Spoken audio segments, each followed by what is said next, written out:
Leading up to this special was such a roller coaster. While One Piece was getting multiple previews, promo art, interviews, and even talk shows dedicated to their special, it felt like Supers was a bit of an afterthought. We were seeing the same promo image over and over and over again, and at one point I was worried that they had nothing to show. It was only when the staff lists rolled around that I started to get excited, and while the previews we got weren't spectacularly interesting, they did a great job of building up hype. Nothing could have prepared me for the real thing though. Oh my god, I feel like this was almost tailor-made for me. The final 15 minutes were unreal. But I know you're here to learn about the animation stuff, so let's head back to the beginning and see who made this so great.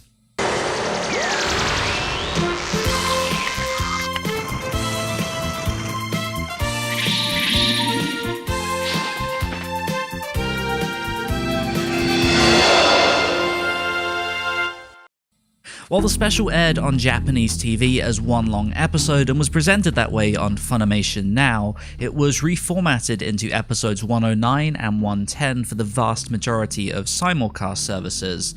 So we'll go with that labeling and kick things off with the first half of episode 109, which was partially outsourced to Tsutomu Ono and his team. Ono, as we know, has been with the series since the Future Trunks arc and has really come into his own since then, producing decent accompaniments to the main supervisors this arc in episodes 79 and 93, for example.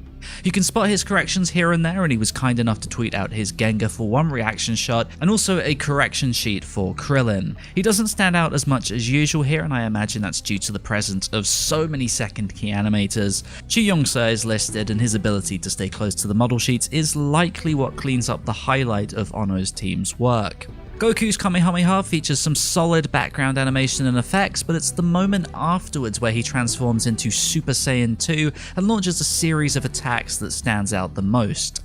The little rotation as the camera pulls back from the initial punch is a neat little touch, and the hits that follow afterwards have short pauses after each impact that do a great job of showcasing the force of the hit while also looking entirely useless. The close-up flurry is likely corrected by Chu, as I said, but I'm not entirely sure who the original animators of these sequences are, unfortunately.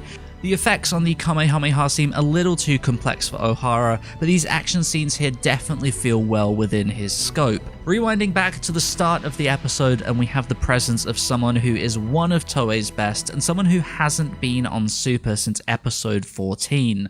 After working away on Tiger Mask, Ryo Onoshi is back on Super, and here he delivers the incredibly long, incredibly spectacular sequence between Goku and Ribrianne.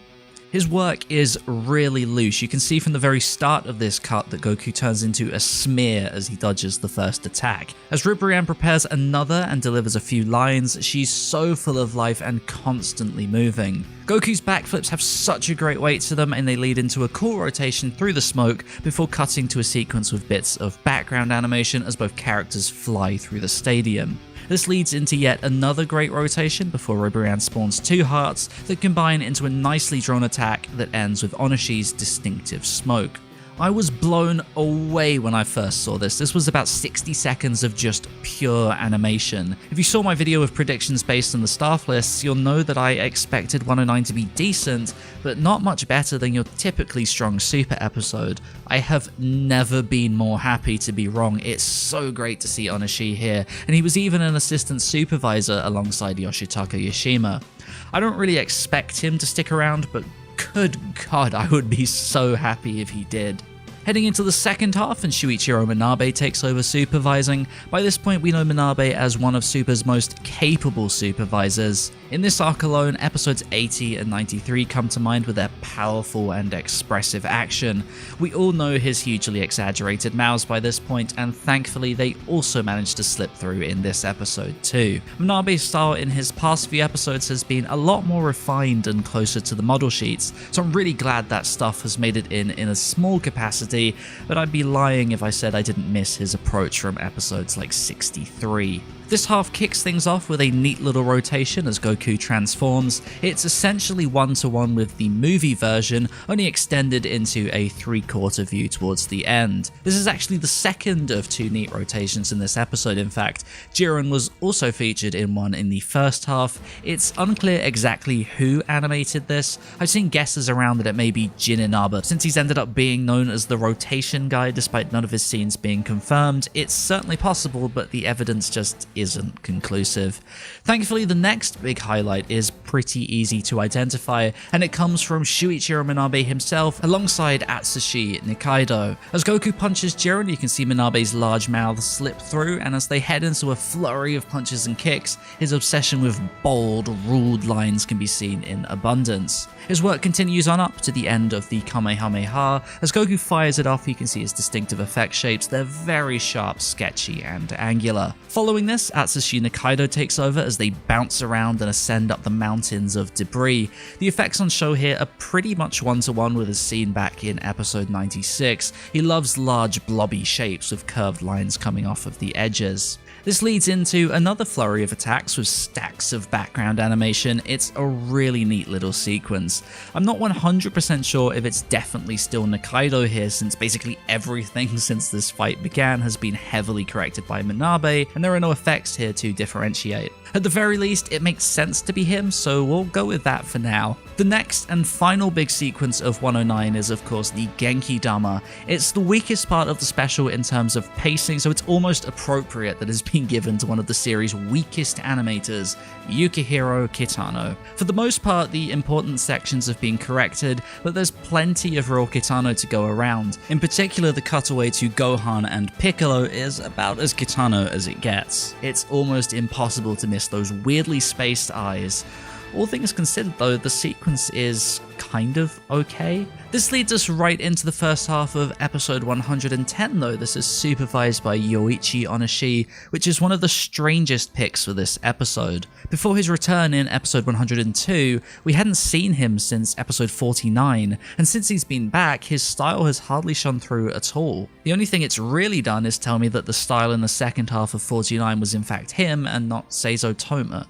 It's not much different for this episode either actually, with the exception of a shot of Hit and a very dark one of Vegeta. He appears to have been entirely corrected by the chief animation supervisor Miyako Tsuji. Animation isn't really the talking point for this first half though, it's the stellar direction and storyboard from Masato Mitsuka that makes the lack of action here totally fine. The way he frames the aftermath of the Genki Dama is really striking. The sense of scale on display here is so essential to ramping up the tension to the big reveal. One of my favourite moments is where the camera lingers on Beerus for quite some time. You can hear Krillin and the other spectators speculating in the background, but the focus is entirely on how lost for words Beerus is. From a production standpoint, it's a great way of saving drawings, and it's something Evangelion did a bunch, but its use here is so effective. But now it is time. We are heading in to the moment everyone's been waiting for, the big unveiling. And who else is going to show up and animate it? It is of course Tadayoshi Yamamuro.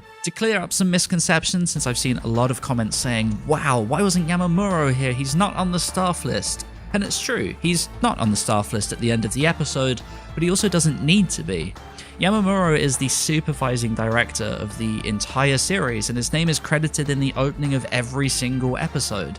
Part of that job is to oversee every bit of animation before it hits the air, and it's not uncommon for him to chip in when necessary. I think the reveal of Super Saiyan God in episode 9 would be a perfect example of this. So here we go, the second half of 110, supervised by none other than my favourite animator on the show, Naoki Tate. From having his name slandered for being attached to episode 5 to blowing everyone away here, I could not be happier. His cut begins with Goku moving his foot back and forth. It's so smooth and it leads right into a smeary leg pinging past Jiren before giving us the full reveal. What's interesting is that it appears Yamamuro has taken the reins with corrections throughout this cut, and I actually have to commend him because despite his reputation for erasing animators' traits and turning interesting work into pedestrian nonsense, Tate's remarkable approach is still 100% evident here. I feel like Tate's scene almost speaks for itself. His smoke is thick and lively, and of course the elasticity of his animation is as obstinately bold as always. As Jiren pings through the smoke, his arm smears and reaches the destination long before his body catches up, and that's exactly why I describe it as a ping. It conveys the speed so well. As the other Pride troopers join in, Tate's obsession with exaggerated poses is on full display, and of course as Goku grabs them both, the trademark chubby hands that I love so much are right there and lead wonderfully into Goku pinging them both away. Again, everything's so snappy and impactful. But it's not just that. The scene is packed to the brim with character portrayed entirely through body language. This is something I've mentioned in the past as one of Tate's real strengths, and it's plain to see here. As he effortlessly dodges Toppo's attack and begins to walk towards Jiren, he exudes the calm and collected confidence that this form entails. Believable walk cycles are not easy, and this one is executed so well. As they clash, the fight becomes a sea of lovely smears, which is again another really important component of Tate's style. This entire sequence is incredible and easily some of Tate's best work on the series. Like I said at the beginning of this video, I almost feel like parts of this were tailor-made for me. Unfortunately, the streak of great new animation is broken up ever so slightly by a scene from the opening being repurposed, but it's not long before we're back at it again with my second favourite sequence from this fight. It is of course Yuya Takahashi's stunning stare-down rotation between Goku and Jiren. For those who don't know, Takahashi is a freelance animator who's pretty familiar with Dragon Ball. He animated huge chunks of Resurrection F, its special, Dragon Ball Heroes, and even some small sequences in Super. This sequence, however, goes above and beyond and has some of the most spectacular art I have ever seen from Dragon Ball. And not only that, it's rotating and the visuals do not waver one bit. Takahashi so clearly understands and respects Dragon Ball's old character designs. You can see the indented cheek shading with the dark ridge, which is exactly how animators used to approach things back in the Buu arc. Again, the arched eyes and overall build of the characters are so nostalgic. Tate hops back in to bridge things with a quick flurry of punches, but soon enough we are right back to Takahashi, who delivers one of the most powerful Kamehamehas of the series. The effects look lovely, it's so impactful, he did so good. I cannot wait for his episode in 114 next month. People call Takahashi Mini Shida since he loves to study the man's work, but it's very clear he's very much his own animator. Of course, speaking of Shida, like I said in my video the other day, Takahashi leads right into Shida's work. As we've come to expect, his art is absolutely fantastic, but unfortunately his animation here is significantly more limited than myself and many other people had anticipated. While he animates one hell of a punch, and there are some great impact frames later on, it seems his presence here is much more about creating a series of striking ending visuals than to blow us away with movement. Thankfully, he does manage to do exactly that, and we're left with a seriously menacing Frieza as we head right into the new ending. The ending is of course animated by Tadayoshi Yamamuro. It's not very good, the run cycle is pretty badly done, but whatever, I don't care, it doesn't matter. This special was incredible, it was more than I had anticipated by a mile. Tate, Ryo Onishi, Manabe, Nikaido, Takahashi Shida, topped by two wonderful directors and some great music from Sumitomo. This was Dragon Ball Super at its best, and it's so weird to look back at the show's disastrous beginnings and think about just how far we've come. I really hope the finale is just as strong. I cannot wait. I hope that in a year's time I can look back at this arc and go, wow, it's so weird to compare the quality back then to what we've got now. The show keeps improving. I hope we can get to a place of normality soon enough. Let me know how you guys like the special in the comments section below. Be sure to rate the video if you enjoyed this, dislike if you didn't, hit that subscribe button if you want to see more, and hit the little bell so you always get notified. I will see you next time. I'm just going to go calm down. This was amazing. Bye bye.